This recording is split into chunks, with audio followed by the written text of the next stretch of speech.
Before there were nations, before there were borders, before there were races, as the modern world defines them, there was one man, one woman, and one God.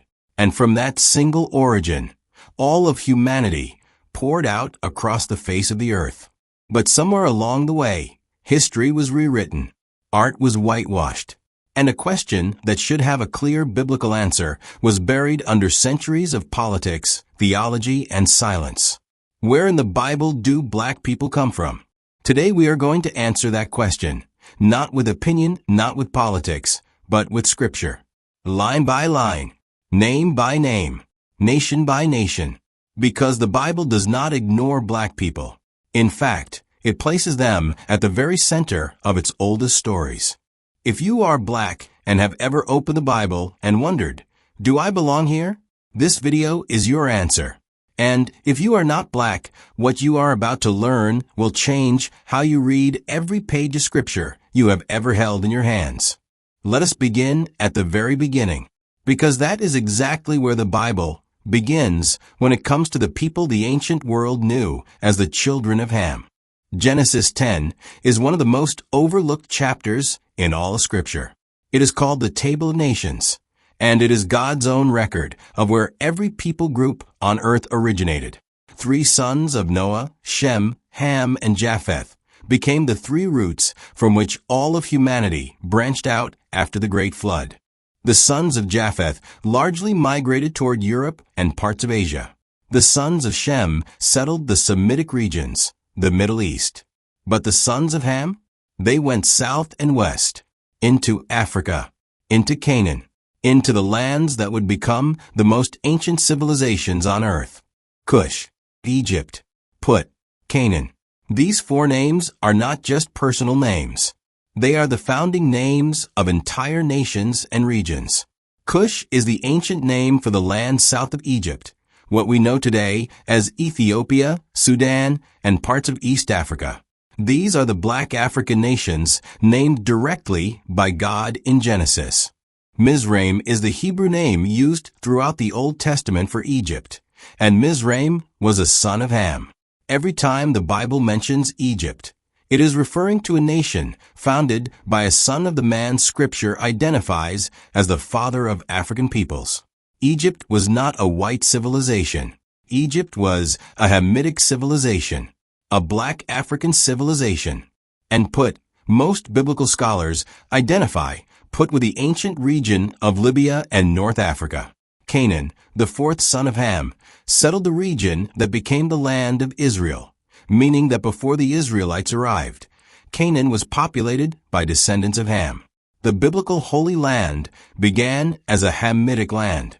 Of all the sons of Ham, Kush is mentioned more times in Scripture than any other African nation. The word Kush appears over 50 times in the Old Testament alone.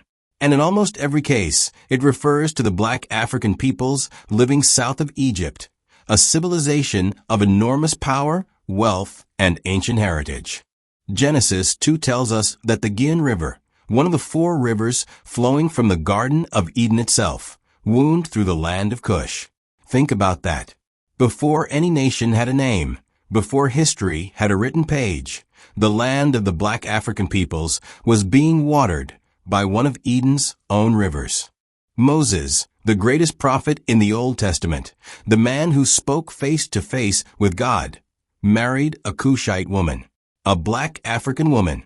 Numbers 12:1 records it plainly. And when his own sister Miriam opposed this marriage, God struck her with leprosy. God himself defended Moses' choice to marry a black woman. Nimrod, described in Genesis 10 as a mighty warrior and the founder of the world's first great kingdom, was a grandson of Ham through Kush. He built Babylon, Nineveh, and the other earliest cities of civilization. The very first king mentioned in Scripture was a black man descended from Ham and Kush. Psalm 68 verse 31 contains one of the most prophetic lines in all of Scripture. Envoys will come from Egypt.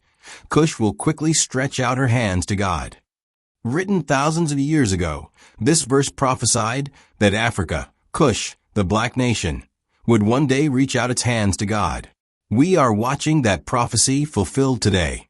Ancient Egypt is not a peripheral character in the Bible. It is one of the most central nations in all of Scripture. Abraham went to Egypt. Joseph was enslaved in Egypt. Moses was raised in Egypt. Jesus himself was taken to Egypt as a child for protection. And every time, Egypt appears not as a foreign land, but as a deeply African one. When Joseph arrived in Egypt, enslaved and alone, he blended in. He was not immediately identified as a foreigner by his appearance. When his brothers came to Egypt seeking food, they did not recognize him for years, and they had grown up with him. This suggests Joseph's appearance was not unlike the Egyptians around him. When Moses fled Egypt and arrived in Midian, the daughters of Jethro the priest returned home and described him to their father as an Egyptian, not a Hebrew, an Egyptian. Moses, raised in Pharaoh's house, looked Egyptian enough to be mistaken for one by strangers who saw him for the first time. Psalm 105 verse 23 refers to Egypt as the land of Ham. Not ambiguously, plainly and directly. Psalm 78 verse 51 and Psalm 106 verse 22 also call Egypt the tents of Ham.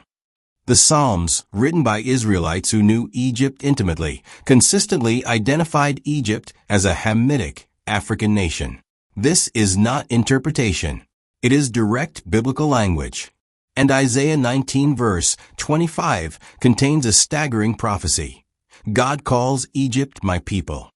The same term he uses for Israel, my people.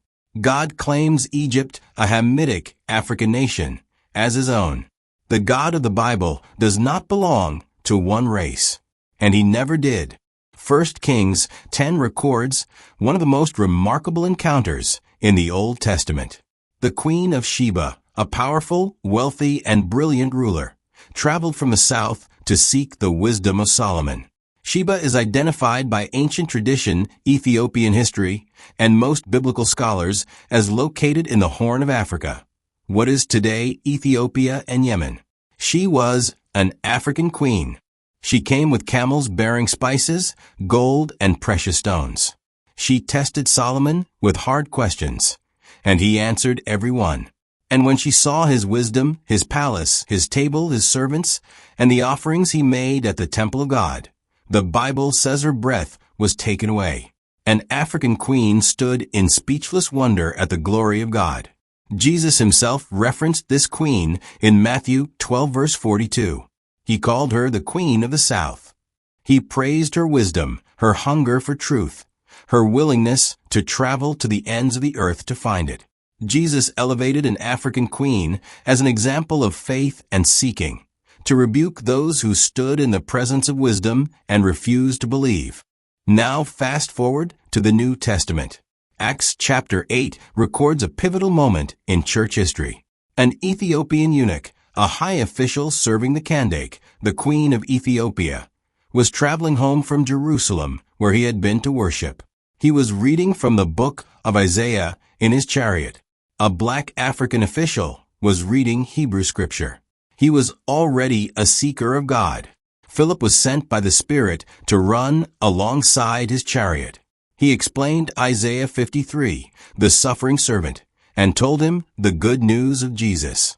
And that Ethiopian official believed, was baptized on the spot in roadside water, and went back to Africa rejoicing. The first documented baptism of a non-Jewish convert in the New Testament was a black African man. The Gospel's first international expansion went to Africa. Of all the moments in the Gospels, one stands out with extraordinary significance for the identity of black people in Scripture. As Jesus collapsed under the weight of the cross on the road to Calvary, the Roman soldiers looked through the crowd for someone to carry it.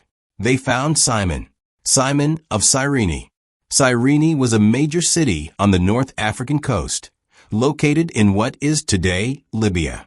It was a city with a significant Jewish African population and a prominent community of black Africans. When Mark's Gospel identifies Simon as the father of Alexander and Rufus, it suggests these were people the early church community knew personally. This was a real African family embedded in the story of the cross. When every disciple had fled, when Peter had denied, when the 12 abandoned the Son of God on the road to Calvary, it was an African man who stepped forward. Whether by force or by providence, it was a black African man who shared the weight of the cross of Christ. In the most sacred moment of human history, Africa was present. Acts 13 tells us that the church at Antioch, the first church to be called Christian, the first truly multiracial church, had among its leaders a prophet named Simeon called Niger. Niger is Latin for black. Simeon the Black was a church leader and prophet in the earliest Christian community. Blackness was not on the margins of the early church. It was in its leadership. And Lucius of Cyrene, also listed in Acts 13, was another African leader in the Antioch church. 2 out of the 5 named leaders of the first Christian church came from North Africa. The church was born diverse. The church was born black and brown and Jewish all at once. That was God's design from the very beginning. The prophet Zephaniah opens his book with his own genealogy. The son of Cushi, son of Gedaliah, son of Amariah, son of Hezekiah. Cushi, the word means Cushite, Ethiopian. Multiple scholars have noted that Zephaniah's lineage traces back to Cushite, black African ancestry. One of the 12 minor prophets of the Old Testament carried African blood. Ebed-Melech was an Ethiopian, a Cushite, who served in the court of King Zedekiah of Judah. When the prophet Jeremiah was thrown into a muddy cistern and left to die, it was not a Hebrew who saved him. It was Ebed-Melech, the black African servant. He went to the king, petitioned for Jeremiah's life, and personally pulled him out of the pit with ropes and old rags.